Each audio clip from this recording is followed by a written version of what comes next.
የመድኃኒታችን የኢየሱስ ክርስቶስ ስሙ ከአጽናፍ እስከ አጽናፍ ከፀሐይ መውጫ እስከ ፀሐይ መጥለቂያ በፍጥረት አንደበት ሁሉ የተመሰገነ ይሁን።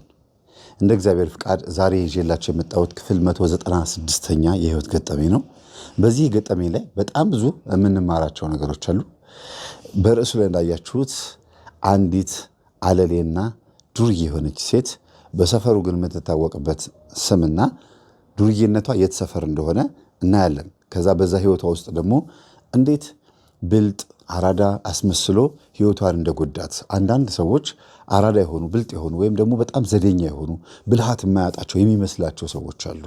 የሆነ ሹልክልክ ብሎ ምናምን ከሆነ ነገር ስላመለጡ እኔ እኮ ምናምን ብለው በሆነ ሀሳብ ውስጥ ይገቡና ከዛ ከችግራቸው ለጊዜው ሊያመልጡ ይችላሉ። ያመለጡበት መንገድና ያመለጡት ከማን እንደሆነ ግን ሲያስቡት እውነትም ሰው እንዴት ከእግዚአብሔር አምልጦ ወደ ሰይጣን ይሸሸጋል? ከእግዚአብሔር አምልጠን ወደ ሰይጣን መደበቅ። ይሄ ነጮች የሚሉት አባባል አለ። ታይም ሄልስ ይላሉ።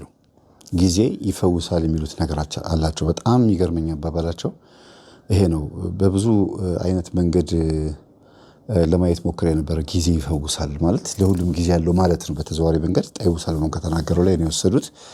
ግን ጊዜ ይፈውሳል ማለት አሁን ዛሬ ባለንበት ሰዓት ላይ ይሄንን ገጠመኝ ስናገር ለእናንተ ፈውስ ሆኖላችኋል።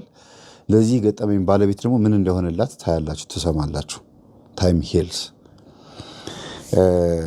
ምናልባት ገጠመኝ ውስጥ ራሳችሁን ካገኛችሁት የምትጽፉልኝ ኮሜንት ሁለት ነገር ቢሆን ደስ ይለኛል። አንደኛ እኔ ራሴ እንዲህ አይነት ነገር ነበረብኝ፣ ሁለተኛ ነገር ደግሞ እንዲህ አይነት ሰው አውቃለሁ ብላችሁ ብትጽፉ መጨረሻቸውን ብትጽፉልኝ ደስ ይለኛል፣ ወይ አሁን ያሉበት ሁኔታ።